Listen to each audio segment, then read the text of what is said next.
Chapter 2, Consciousness. Thus, having chiseled away some of the major misconceptions about consciousness, what then have we left? If consciousness is not all these things, if it is not so extensive as we think, not a copy of experience or the necessary locus of learning, judgment, or even thought, what is it? And as we stare into the dust and rubble of the last chapter, hoping Pygmalion-like to see consciousness newly step forth pure and pristine out of the detritus. Detritus? Define detritus. Hello, handsome. It's going to be something like... Pink for new words. Loose material, rock fragments, or organic particles, results directly from disintegration. That word looks like that. Mm-hmm. Okay, cool. A product of disintegration, destruction, or wearing away. Let us ramble out and around the subject of little way as the dust settles, talking of different things. The language is so colorful. The dust, the debris. Metaphor and language. I'm so excited for this section. I love metaphors and language. Oh my God. Let us speak of metaphor. The most fascinating property of language is its capacity to make metaphors. Yes. Yes! But what an understatement! For metaphor is not a mere extra trick of language, and it is so often slighted in the old school books on composition. It is the very constitutive ground of language. I am using metaphor here in its most general sense, the use of a term for one thing to describe another because of some kind of similarity between them or between their relations to other things. There are thus always two terms in a metaphor: the thing to be described, which I shall call the metaphrand, and the thing or relation used to elucidate it. Elucidate. You know this word, right? I do, but can you look up the definition? It explains, it illuminates.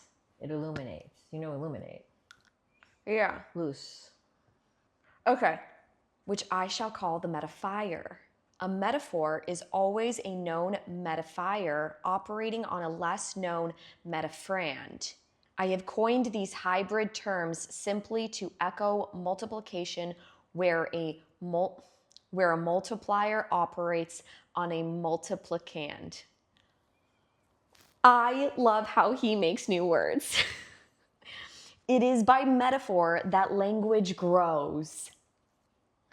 The common reply to the question, what is it, is, when the reply is difficult or the experience unique, well, it's like, in laboratory studies, both children and adults describing nonsense objects, or metaphrands, to others who cannot see them, use extended metaphors that, with reception, became contracted into labels. This is the major way in which vocabulary of language is formed. The grand and various function of metaphor is the generation of new language as it is needed, as human culture becomes more and more complex.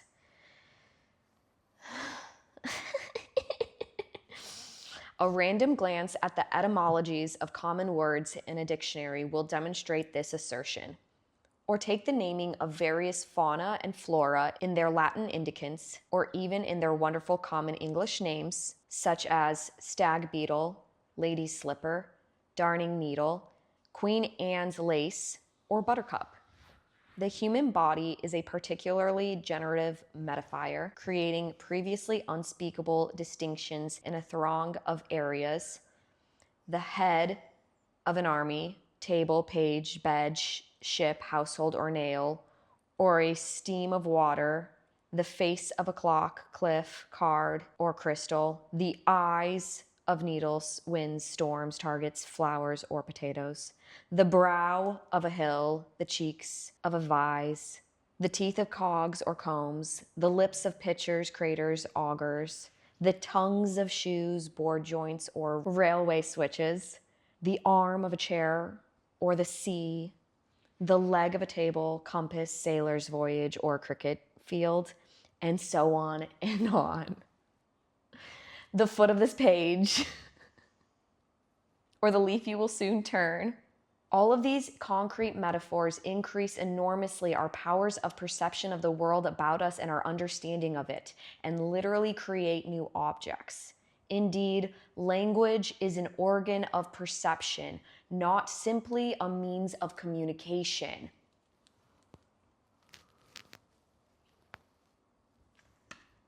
You highlighted that, underlined it in orange, and put a star. Would you like to read it again? I would like to add another star. Okay. Please. Language is an organ of perception, not simply a means of communication. This is language moving out synchronically, or without reference to time, into the space of the world to describe it and to perceive it more and more definitely. But right? I mean, that's beautiful. It's all so beautiful. But language also moves in another and more important way, diachronically, or through time, and behind our experiences on the basis of aptic structures in our nervous systems to create abstract concepts whose reference are not observables except in a metaphorical sense. And these two are generated by metaphor. This is indeed the knob, heart, pith, kernel, core, marrow, etc. of my argument, which itself is a metaphor and seen only with the mind's eye.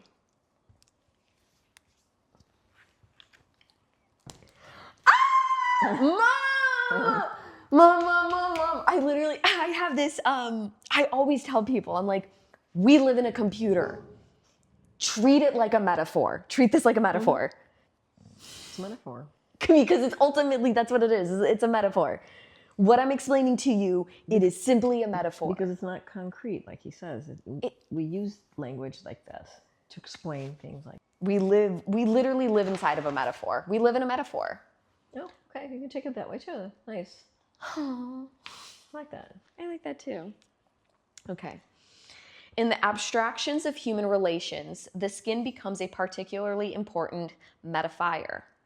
We get to stay in touch with others who may be thick or thin-skinned, or perhaps touchy in which case they have to be handled carefully, lest we rub them the wrong way.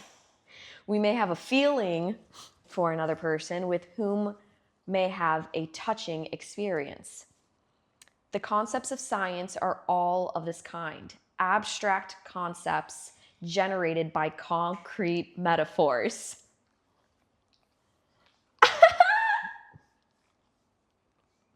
In physics, we have force, acceleration, to increase one's steps, inertia, originally an indolent person, impedance, resistance, fields, and now charm. In physiology, the metaphor of a machine has been at the very center of discovery. We understand the brain by metaphors to everything from batteries and telegraphy to computers and holograms. It's a computer! It's also a hologram, it's also a battery, it's all of them, it's everything, all at once. Medical practice is sometimes dictated by metaphor. In the 18th century, the heart in fever was like a boiling pot, and so bloodletting was prescribed to reduce its fuel. And even today, a great deal of medicine is based upon the military metaphor of defense of the body against attacks of this or that. The very concept of law in Greek derives from nomos, the word for foundations of a building. To be liable or bound in law comes from the Latin legere, meaning to bind with cord. Liable, legere, bind with cord. Oh, we're tied. Energetically, we are tied together. Wow. In early times, language and its reference climbed up from the concrete to the abstract on the steps of metaphors. Even, we may say, created the abstract on the basis of metaphors. It is not always obvious that metaphor has played this all-important function, but this is because the concrete metaphors become hidden in phonemic change, leaving the words to exist on their own. Even such an unmetaphorical sounding word as the verb to be was generated from a metaphor. It comes from the Sanskrit. Sanskrit. BHU. BHU. Ugh. BHU. BHU. Boo, maybe? Boo. To grow or make grow. While the English forms am and is have evolved from the same root as the Sanskrit asmi, to breathe. We're metaphors. It is something of a lovely surprise that the irregular conjunction of our most non-discrete verb is thus a record of time when man had no independent word for existence and could only say that something grows or that it breathes. Of course, we are not conscious. You underlined that part, Mom. Of course, we are not conscious that the concept of being is thus generated from a metaphor about growing and breathing.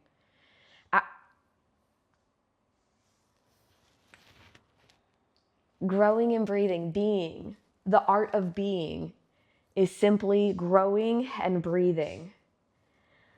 Abstract words are ancient coins whose concrete images in the busy give and take of talk have worn weary with use. It's so beautiful, the words that he chooses. The syntax.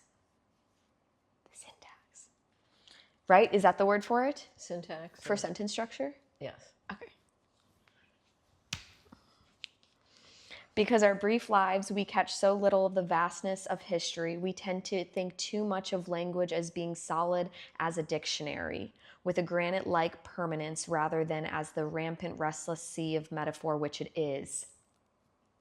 Indeed, if we consider the changes in vocabulary that have occurred over the last few millennia and project them several millennia hence, an interesting paradox arises. For if we ever achieve a language that has the power of expressing everything, then metaphor will no longer be possible. I would not say, in that case, my love is like a red rose, for love would have exploded into terms for its thousands of nuances, and applying the correct term would leave the rose metaphorically dead.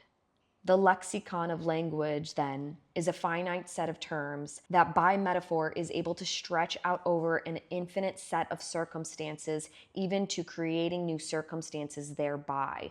Could consciousness be such a new creation?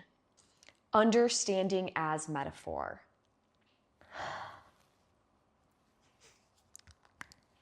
It keeps getting better. We are trying to understand consciousness, but what are we really trying to do when we try to understand anything? Like children trying to describe nonsense objects, so in trying to understand a thing, we are trying to find a metaphor for that thing. Not just any metaphor, but one with something more familiar and easy to our attention. Understanding a thing is to arrive at a metaphor for that thing by substituting something more familiar to us. And the feeling of familiarity is the feeling of understanding. You double underlined it and highlighted that, and I was about to, I gotta add another one. Wow. Oh, please reread that again. Oh, that was redundant. Sorry. Can you reread that? And the feeling of familiarity is the feeling of understanding. Generations ago, we would understand thunderstorms perhaps as the roaring and rumbling about in battle of superhuman gods. We have reduced the racket that follows the streak of lightning to familiar battle sounds, for example. Similarly, today, we've reduced the storm to various supposed experiences with friction, sparks, vacuums, and the imagination of bulbous banks of burly air smashing together to make the noise. It feels like my tongue is dancing. I love language.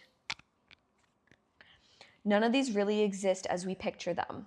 Our images of these events of physics are as far from actuality as fighting gods. Yet they act as the metaphor and they feel familiar, and so we say we understand the thunderstorm. So in other areas of science, we say we understand an aspect of nature where we can say it is similar to some familiar theoretical model.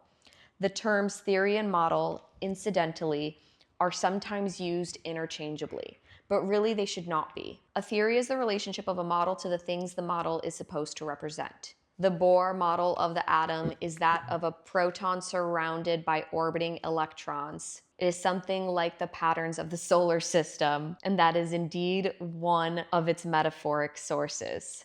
Bohr's theory was that all atoms were similar to his model. The theory, with the more recent discovery of new particles and complicated interatomic relationships, have turned out not to be true. But the model remains. A model is neither true nor false, only the theory of its similarity to what it represents. A model is neither true nor false, only the theory of its similarity to what it represents. A theory is thus a metaphor between a model and data. And understanding in science is the feeling of similarity between complicated data and a familiar model. If understanding a thing is arriving at a familiarizing metaphor for it, then we see that there always will be difficulty in understanding consciousness. For it should be immediately apparent that there is not and cannot be anything in our immediate experience that is like immediate experience itself. There is therefore a sense in which we shall never be able to understand consciousness in the same way that we understand things that we are conscious of. Most of the errors about consciousness that we have been studying have been errors of attempted metaphors. We spoke of the notion of consciousness being a copy of experience coming out of the explicit metaphor of a schoolboy's slate. But of course, no one really meant consciousness copies experience. It was as if it did. And we found on analysis, of course, that it did no such thing. And even the idea behind the last phrase, that consciousness does anything at all, even that is a metaphor. It is saying that consciousness is a person behaving in a physical space who does things, and this is true only if does is a metaphor as well. For to do things in some kind of behavior in a physical world by a living body, and also in what space is the metaphorical doing being done. Some of the dust is beginning to settle. This space, too, must be a metaphor of real space, all of which is reminiscent of our discussion of the location of consciousness, also a metaphor. Consciousness is being thought of as a thing, and so like other things, we must have a location, which, as we saw earlier, it does actually have in the physical sense. I realize that my argument here is becoming fairly dense. But before coming out of the clearing, I wish to describe what I shall mean by the term analog. An analog is a model, but a model of a special kind. It is not like a scientific model, whose source may be anything at all and whose purpose is to act as a hypothesis of explanation or understanding. Instead, an analog is at every point generated by the thing it is an analog of. A map is a good example. It is not a model in the scientific sense, not a hypothetical model like the Bohr atom to explain something unknown. Simply, it is constructed from something well known, if not completely known. Each region of a district of land is allotted to a corresponding region on the map, though the materials of the land and map are absolutely different and a large proportion of the features of the land may have been left out. And the relation between an analog map and its land is a metaphor. If I point to the location on a map and say, this is Mont Blanc, and from Chamonix, we reach the east face this way. That is really a shorthand way of saying the relations between the point labeled Mont Blanc and other points is similar to the actual Mont Blanc and its neighboring regions. He must have spent a fair amount of time in France. Yeah? Yeah. He probably is referring to something he knows, yeah. Yeah. The metaphor language of mind. I think it is apparent now, at least dimly, what is emerging from the debris of the previous chapter. I do not now feel myself proving my thesis to you step by step, as much as arranging in your mind certain notions so that, at the very least, you will not be immediately estranged from the point I am about to make. I love him! I love him. I feel so sad that I will never get to meet him in person. My procedure here, in what I realize is a difficult and overtly diffuse part of this book, is to simply state in general terms my conclusion and then clarify what it implies. Subjective conscious mind is an analog of what is called the real world. It is built upon with a vocabulary or lexical field whose terms are all metaphors or analogs of behavior in the physical world. Its reality is of the same order as mathematics. It allows us to shortcut behavioral processes and arrive at more adequate decisions. Like mathematics, it is the operator rather than a thing or repository, and it is intimately bound up with volition and decision. Consider the language we use to describe conscious processes. The most prominent group of words used to describe mental events are visual. We see solutions to problems, the best of which may be brilliant, and the person brighter and clear-headed, as opposed to dull or fuzzy-minded or obscure solutions.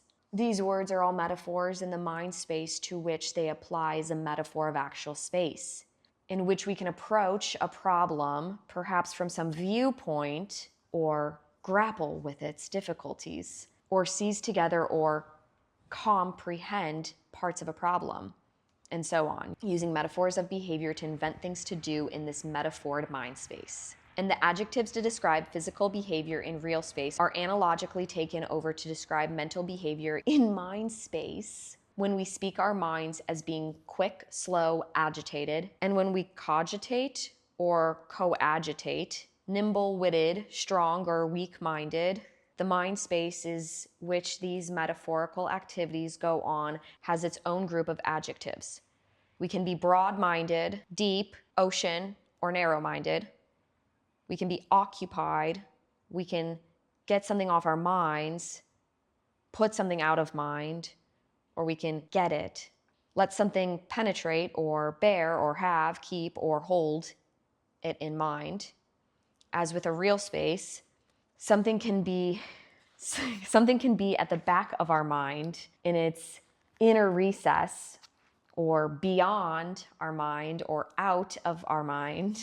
In argument, we try to get things through to someone to reach their understanding or find a common ground or point out, etc. All actions in real space taken over analogically into the space of the mind. But what is it we are making a metaphor of? My brain feels like it's stretching. It's fascinating. We speak in metaphor all day long. But what is it that we are making a metaphor of? We have seen that the usual function of metaphor is to wish to designate a particular aspect of a thing or to describe something for which words are not available. That thing to be designated, described, or expressed, or lexically widened is what we have called the metaphrand. We operate upon this by some similar, more familiar thing called a metaphor. Originally, of course, the purpose was intensely practical, to designate an arm of the sea as a better place for shellfish, or put a head on a nail that it might better hold a board to a stanchion. The metaphors here were arm and head, and the metaphrands of a particular part of the sea and particular end of the nail that already existed. Now, when we say mind space is a metaphor of real space, it is the real external world that is the metaphor. But if metaphor generates consciousness rather than simply describes it, what is the metaphrand? Paraphiers and paraphrands. If we look more closely at the nature of metaphor, noticing all the while the metaphorical nature of almost everything we are saying, we find, even the verb find, that it is composed of more than a metaphor and a metaphrand. There are also at the bottom of the most complex metaphors various associations or attributes of the metaphor, which I am going to call paraphiers. And these paraphiers project back into the metaphrand as what I shall call the paraphrands of the metaphrand. Jargon, yes, but absolutely necessary if we are going to be crystal clear about our reference.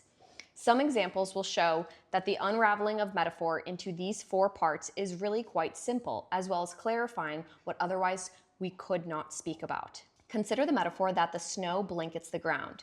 The metaphrand is something about the completeness and even thickness with which the ground is covered by snow. The metaphor is a blanket on a bed. but the pleasing nuances of this metaphor are in the parafires of the metaphor, blanket. These are something about warmth, protection, and slumber until the period of awakening. These associations of blanket then automatically become the association or paraphrase of the original metaphrand, the way the snow covers the ground. And we thus have created by this metaphor the idea of the earth sleeping and protected by the snow cover until its awakening in spring. All this packed into the simple use of the word blanket to pertain to the way snow covers the ground. Not all metaphors, of course, have such generative potential. It is often cited, one, that a ship plows the sea. The metaphrand is the particular action of the bow of the ship through the water, and the metaphor is plowing action. The correspondence is exact, and that is the end of it. But if I say the brook sings through the woods, the similarity of the metaphrand of the brooks bubbling and gurgling and the metaphor of, presumably, a child singing is not at all exact. It is the paraphiers of joy and dancingness becoming the paraphrans of the brook that are of interest. Or in the many poemed comparison of love to a rose, it is not the tenuous correspondence of metaphrand and metaphor, but the paraphrans that engage us. The love lies in the sun, smells sweet, has thorns when grasped, and blooms for a season only.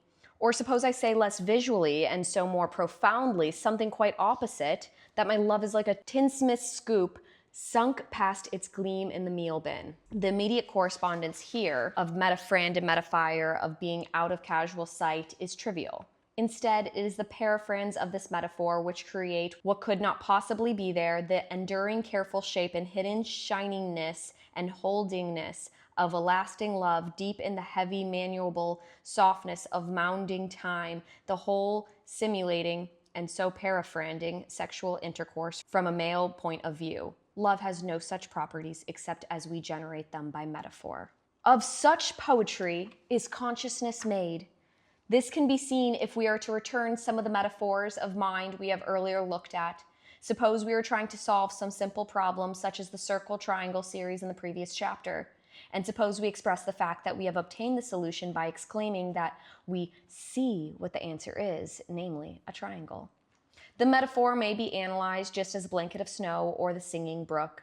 The metaphrand is obtaining the solution. The metaphor is sight with the eyes. The paraphrase are all those things associated with vision and then create paraphrans, such as the mind's eye, seeing the solution clearly, etc. And most important, the paraphrand of space in which the seeing is going on, or what I am calling mind space and objects to see. I do not mean this brief sketch to stand in for the real theory of how consciousness was generated in the first place. That problem we shall come to in Book 2. Rather, I intend only to suggest the possibility that I hope to make plausible later, that consciousness is the work of lexical metaphor. It is spun out of the concrete metaphors of expression and the paraphiers projecting paraphrans that exist only in the functional sense. Moreover, it goes on generating itself, each new paraphrand capable of being a metaphrand on its own, resulting in new metaphors with their paraphiers and so on. Of course, this process is not and cannot be as haphazard as I am making it sound.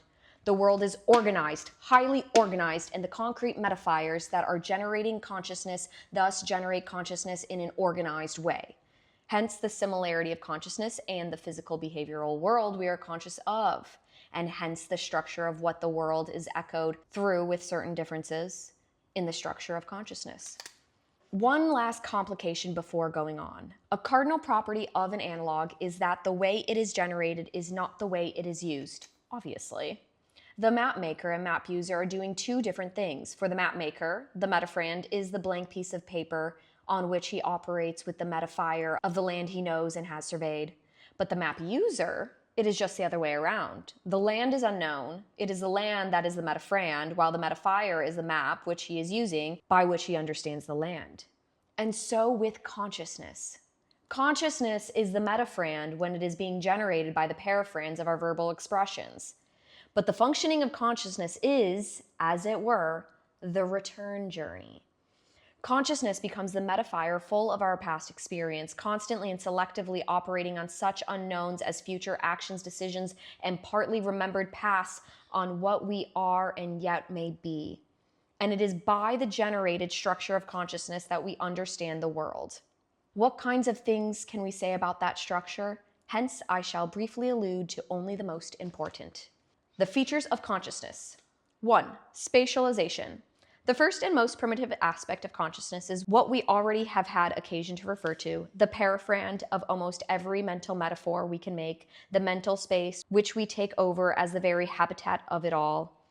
If I ask you to think of your head, then your feet, then the breakfast you had this morning, and then the Tower of London, and then the constellation of Orion, these things have the quality of being spatially separated. And it is this quality I am referring to when we introspect, a metaphor of seeing into something. It is upon this metaphorical mind space that we are constantly renewing and enlarging with each new thing or relation consciousized. In chapter 1, we spoke of how we invent mind space inside our own heads as well as the heads of others. The word invent is perhaps too strong except in the ontological sense. Ontological. Define ontological? Relating to or based upon being or existence. Being. Ontological sense. We rather assume these spaces without question. They are part of what it is to be conscious and what it is to assume consciousness in others. Moreover, things in the physical behavioral world do not have a spatial quality, are made to have such in consciousness. Otherwise, we cannot be conscious of them. This we shall call spatialization. Time is an obvious example. If I ask you to think of the last 100 years, you may have a tendency to excerpt the matter in such a way that the succession of years is spread out, probably from left to right. But of course, there is no left or right in time. There is only before and after, and these do not have any spatial properties whatever, except by analog. You absolutely cannot think of time except by spatializing it. Consciousness is always a spatialization in which the diachronic is turned into the synchronic, in which what has happened in time is exerted and seen in side-by-sideness. This spatialization is characteristic of all conscious thought. If you now thinking of where in all the theories of mind my particular theory fits, you are first habitually turning to your mind space where abstract things can be separated out and put beside each other to be looked at, as could never happen physically or in actuality. You then make the metaphor of the theories as concrete objects, then the metaphor of a temporal succession of such objects in a synchronic array, and thirdly, the metaphor of the characteristics of theories as physical characteristics, all of some degree so they can be arranged in a kind of order.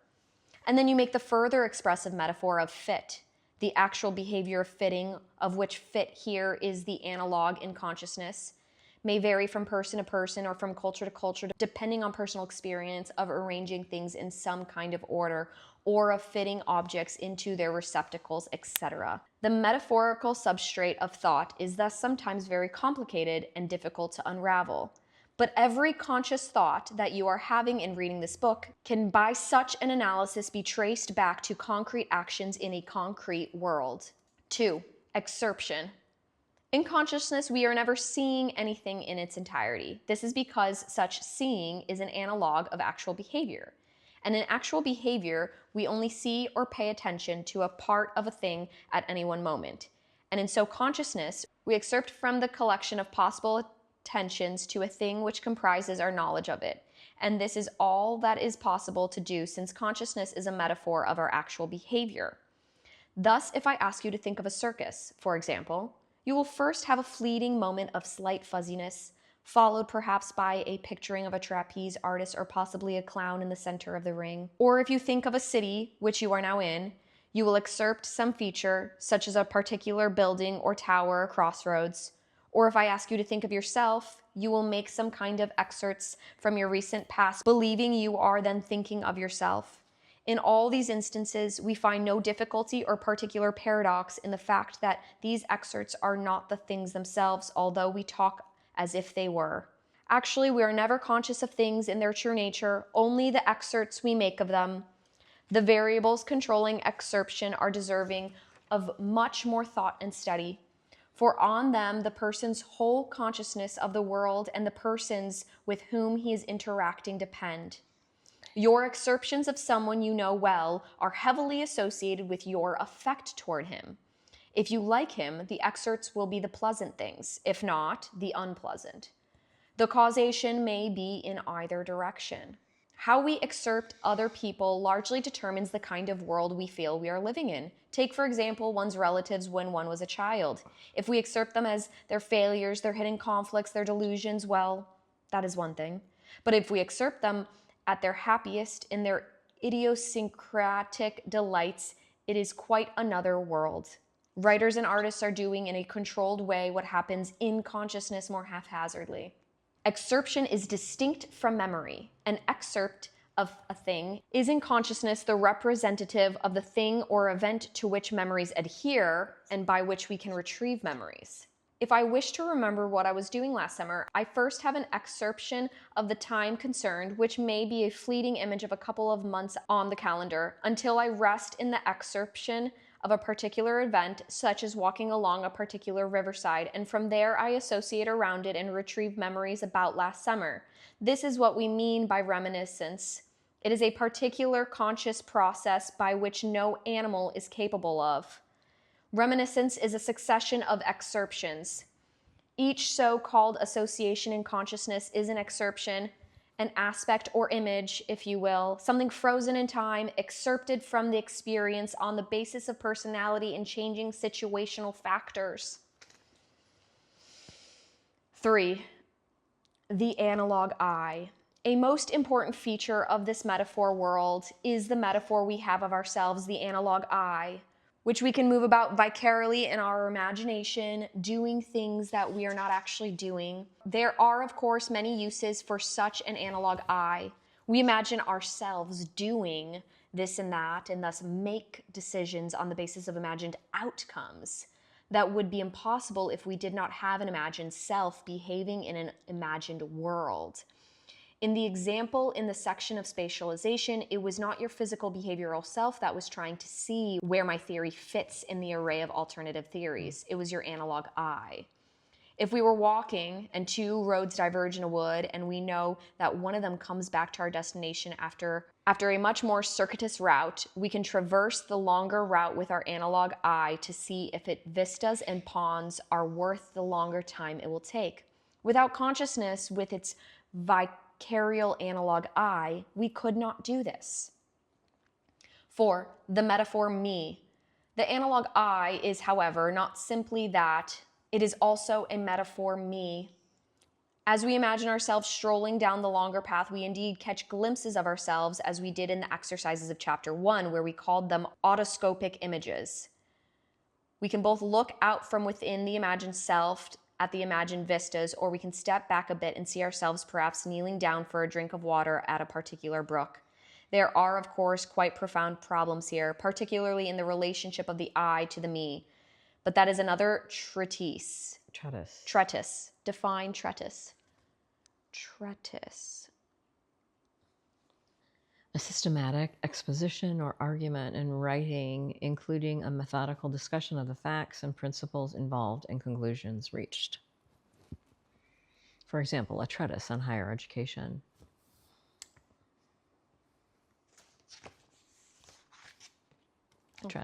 A treatise, okay. But that is another treatise, and I am only indicating the nature of the problem. 5. Narratization. In consciousness, we are always seeing our vicarial selves as the main figures in the stories of our lives. In the above illustration, the narratization is obvious, namely, walking along a wooden path.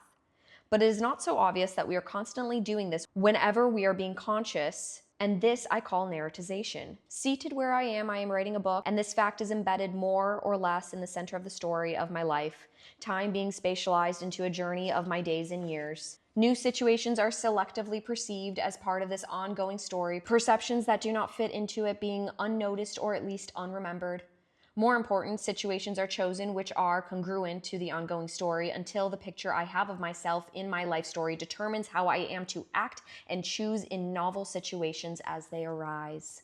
The assigning of causes to our behavior or saying that we did a particular thing is all a part of narratization. Such causes as reasons may be true or false, neutral or ideal.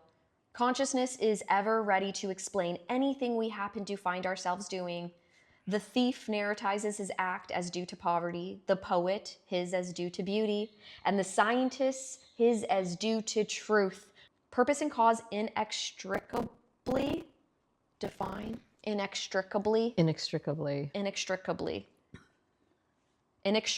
woven into the spatialization of behavior in consciousness. Unable to disentangle. Inextricably. Purpose and cause inextricably woven into the spatialization of behavior in consciousness. But it is not just our own analog I that we are narratizing, it is everything else in consciousness. A stray fact is narratized to fit with some other stray fact. A child cries in the street, and we narratize the event into a mental picture of a lost child and a parent searching for it. A cat is up a tree, and we narratize the event into a picture of a dog chasing it there, or the facts of mind as we can understand them into a theory of consciousness. 6. Conciliation. A final aspect of consciousness I wish to mention here is modeled upon a behavioral process common to most mammals. It really springs from the simple recognition where a slightly ambiguous perceived object is made to conform to some previously learned schema, an automatic process sometimes called assimilation. We assimilate a new stimulus into our conception or schema about it, even though it is slightly different. Since we never from moment to moment see or hear or touch things in exactly the same way, this process of assimilation into previous experience is going on all the time as we perceive our world. We are putting things together into recognizable objects on the basis of the previously learned schemes we have of them. Now, assimilation, consciousized, is conciliation. A better term for it might be compatibilization, but that seems something too rococo. Define rococo. Rococo was a movement of art, like 18th century art, that was very intricate and curly-cued and something too rococo, too intricate. Okay, rococo. Art queen. What I am designating by conciliation is essentially doing in mind space what narratization does in mind time or spatialized time. It brings things together as conscious objects, just as narratization brings things together as a story. And this fitting together into consistency or probability is done according to rules built up in experience. In conciliation, we are making excerpts or narratizations compatible with each other, just as in external perception, the new stimulus and the internal conception are made to agree. If we are narratizing ourselves as walking along a wooded path, the succession of excerpts is automatically made compatible with such a journey. Or in daydreaming, two excerpts or narratizations happen to begin occurring at the same time. They are fused or conciliated. If I ask you to think of a mountain meadow and a tower at the same time, you automatically conciliate them by having the tower rising from the meadow. But if I ask you to think of a mountain meadow and an ocean at the same time, conciliation tends not to occur, and you are likely to think of one and then the other. You can only bring them together by a narratization. Thus, there are principles of compatibility that govern this process, and such principles are learned and are based on the structure of the world. Let me summarize as a way of seeing where we are in the direction in which our discussion is going. We have said that consciousness is an operation rather than a thing, a repository, or a function. It operates by way of analogy, by way of constructing an analog space with an analog I that can observe the space and move metaphorically in it. It operates on any reactivity, excerpts relevant aspects, narratizes and conciliates them together in a metaphorical space where such meanings can be manipulated like things in space. Conscious mind is a spatial analog of the world, and mental acts are analogs of bodily acts. Consciousness operates only on objectivity observable things, or, to say in another way, with echoes of John Locke, there is nothing in consciousness that is not an analog of something that was in behavior first. This has been a difficult chapter. Yes, it has.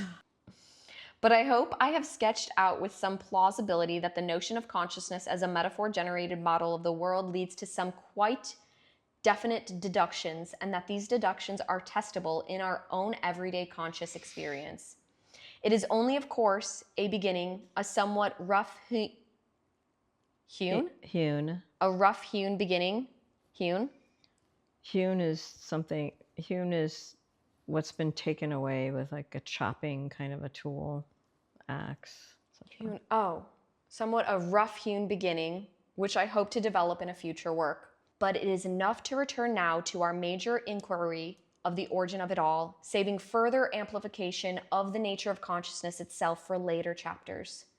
If consciousness is the invention of an analog world on the basis of language, paralleling the behavioral world, even as the world of mathematics parallels the world of quantities of things, what then can we say about its origin?